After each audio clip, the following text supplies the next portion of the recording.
Welcome back to the Farm Show here on Westplex Talk 104.5. I'm your host, John Combest. If you're just joining us, a few minutes ago in A Block, we were joined by the 2025 Franklin County Farm Family Award winner, Kaylin Beatty. And now we're going to get into some breaking news this week. I can't break the news, though, because the news was broken earlier this week.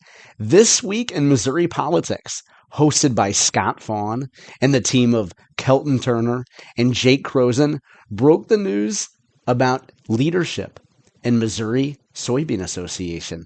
Have a listen to Scott and his guest. But we have big news. Jake Vogel announcing his Senate run.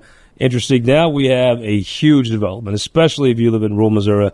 Casey Wasser, my guest here, is now the official head of the Missouri Soybean Association. First of all, congratulations on an amazing opportunity that you have. Thank you. I appreciate it. And thanks for having me on. I was glad to hear Jake was here, too. I hope he's better at running percentage than he is at playing golf, but we'll find out. Yeah.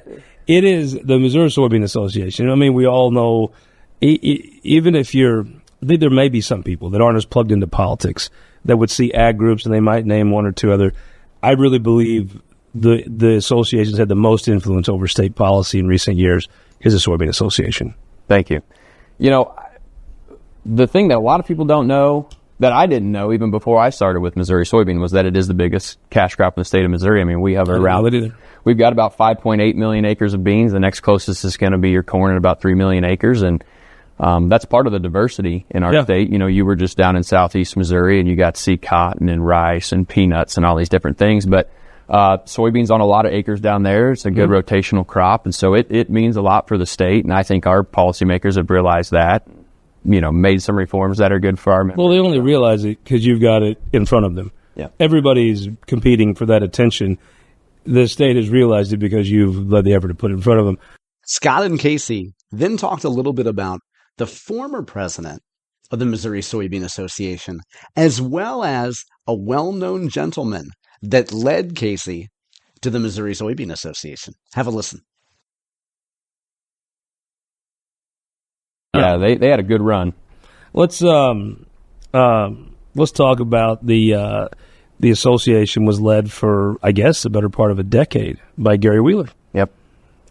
Gary moved on from there, but I always associated the two of you with a lot of the success of the organization, especially in the Capitol. Yep. You know, Gary, I can remember when I got a call from a friend of mine, Ryan Rowden, who, you know, he happens to... That's so big of you that you'll acknowledge being Ryan's friend publicly like that. Well, you know, you gotta have some true friendships that date back in time, and he kind of introduced me to this idea of going to work for the Soybean Association. Even though he lobbied for American Petroleum Institute and we were kind of on opposite sides, he said, you should really take a look at this. Isn't Ryan the best networker?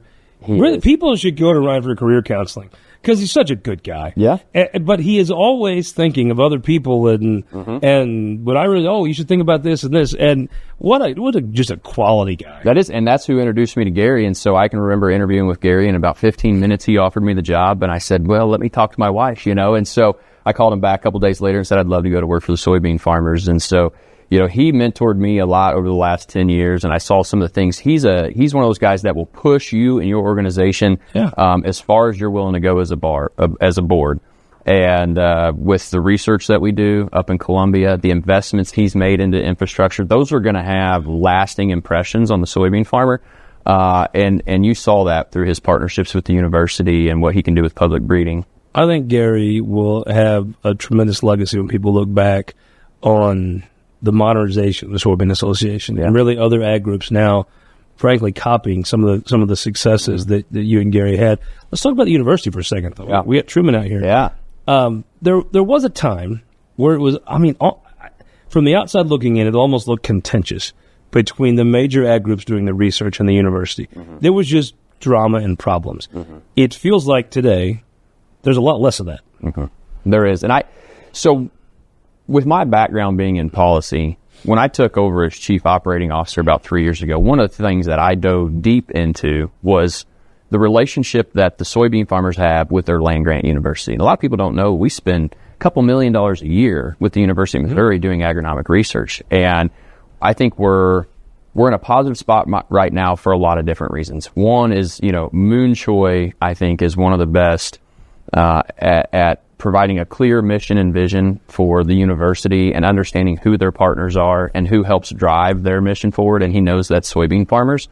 But also they listen to us. When you were in Southeast Missouri with me, a week ago, and you look at the Delta Fisher Research Center and you look at the other research centers across the state, and you look at what their researchers are doing, they understand they have to retain top talent. And they listen. They'll create boards that are made up of farmers to help advise them and move it forward. There is going to be some huge announcements coming out of the University of Missouri in partnership with soybean farmers about exactly how that investment is returning to the farms in Missouri. All right, we're going to cut the clip right there. If you want to hear the full 40-minute interview, which has a lot of in-depth insight from Casey, you can go to This Week in Missouri Politics on YouTube, scroll down to videos, and you can see the full 40-minute video.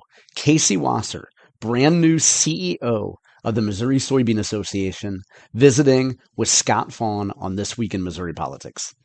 And while we're on the topic of the Missouri Soybean Association, the group is holding its annual Ag Innovation Showcase in Columbia this coming Friday, August 22nd, from 8:30 a.m. to 1 p.m. You can get more information by going to mosoy.org.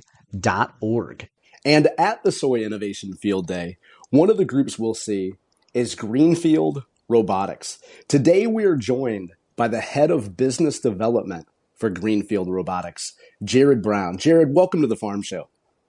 Thanks for having me.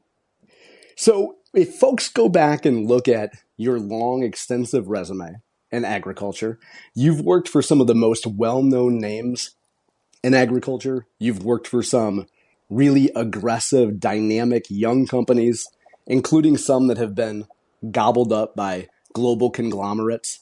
I don't think you've probably worked at any company that had the type of origin story that's as unique as Greenfield Robotics. Can you tell us a little bit about Greenfield Robotics' origin story?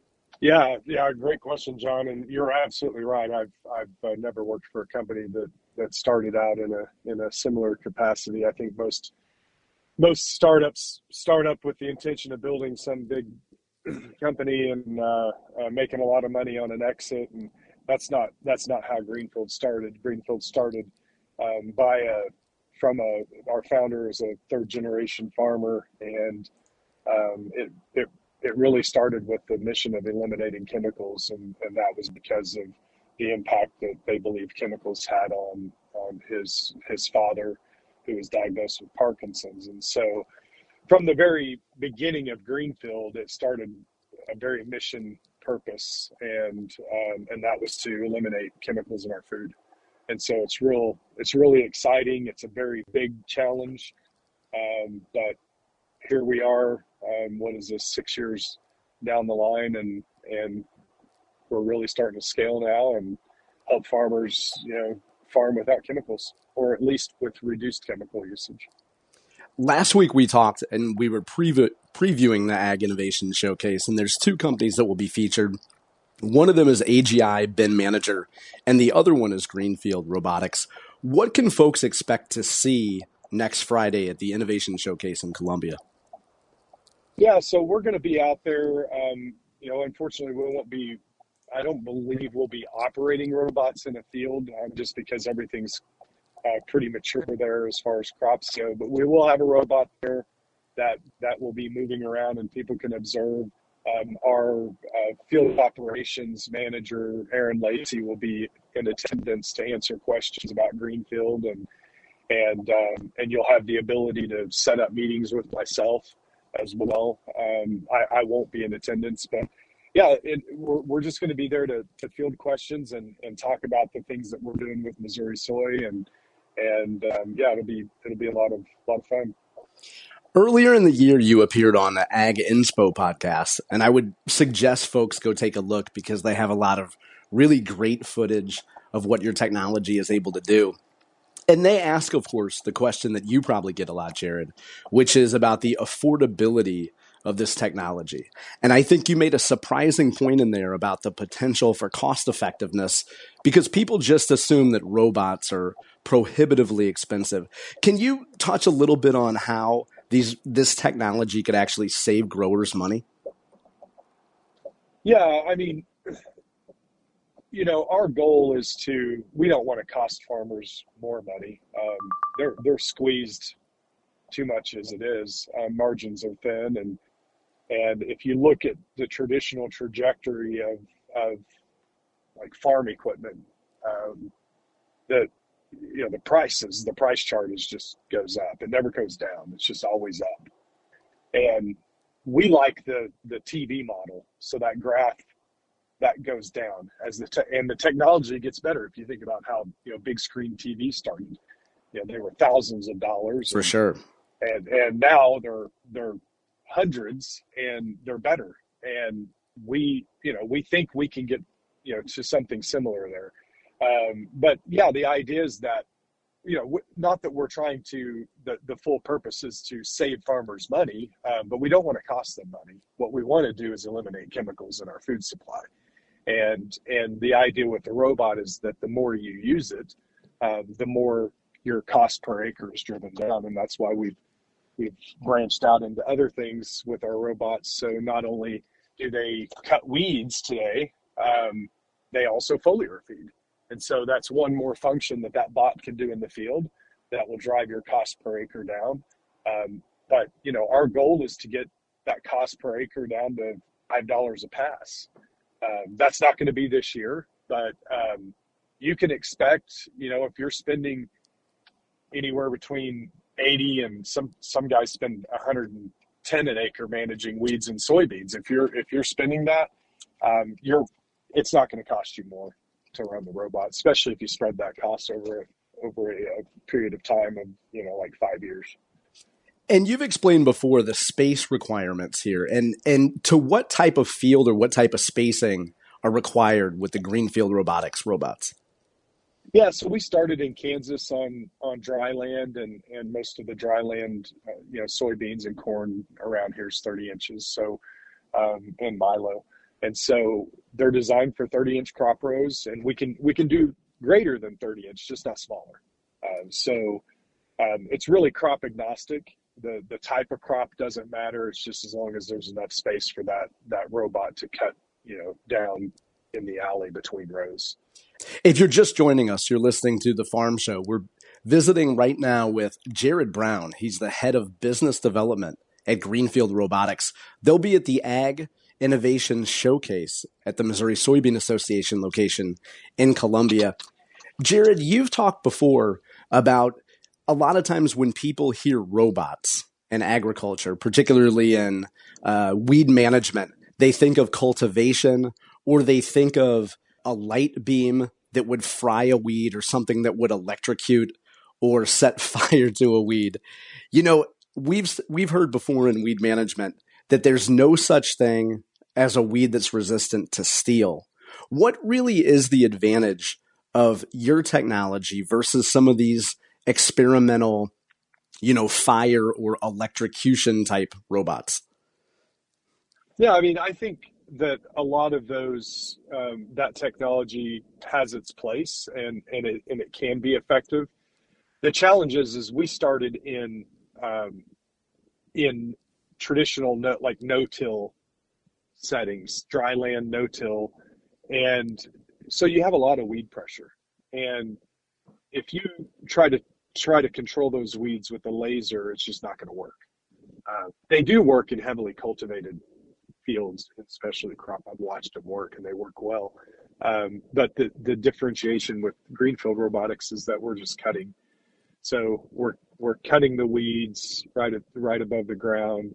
And a lot of people think, oh, they'll just grow back. Well, they do sometimes. But last year we only ran 80% of the acres that we only ran one time. So a lot of it's about the timeliness of getting in the field and getting those weeds cut. If you can get that done, shortly before canopy and get that crop to canopy, then you don't really have a weed pressure issue anymore. But you might have to run it twice, maybe 3 times, but only 80% we ran once. Yeah, that's a lot fewer than I think most folks would expect especially if you had been going through and cultivating. This is an entirely different technology. So you've been gracious with your time today, Jared. I'll ask one more question before we go. It's one of those uncomfortable questions that conversations folks have in the ag industry. When you hear Greenfield Robotics talk about a chemical-free future or at least reducing the number of inputs that farmers use, you guys use language that is somewhere between ambitious and aggressive when it comes to pesticides.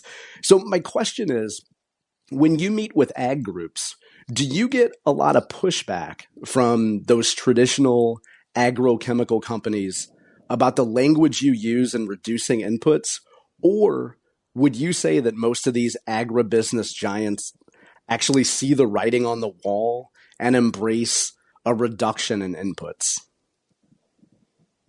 That's a really good question. I feel like we haven't gotten a lot of pushback from. I mean, here's the deal. No one wants to use chemicals. Like when we have conversations with farmers, we've never ran across a farmer that said they love using a chemical. Yeah. It's all out of necessity. And I agree. Greenfield Robotics uses aggressive language. We're using aggressive language because, I mean, you have to accomplish what we want to accomplish. And frankly, I mean, Parkinson's and dementia and all of these other diseases, they're pretty aggressive too. For sure. And there is no denial that the chemicals that end up in our crops and inevitably in our food and in our beverages can be very aggressive and are causing harm. And no one is debating that. And so yes, we're aggressive about the language we use, but we're not getting a lot of pushback from the industry. And if you look at the traditional large input companies, they're all doing a little bit to prepare. I think they see the writing on the wall, like you mentioned, and they're finding other ways to make revenue because I think they see it coming. And if they don't, they probably should open their eyes because I think chemical free is the way of the future. Yeah, I think a lot of these companies, we certainly see these companies that have open innovation systems, either partnering with companies like Greenfield Robotics or looking to acquire them outright. I think because they see the trend that farming is going today. For folks who want to learn more, do you point to any specific websites or resources where folks can find out more? Yeah, so you can go to greenfieldrobotics.com. There's also plenty of things on YouTube videos and going to greenfieldrobotics.com. We're also doing a crowdfund right now, so you can check that out.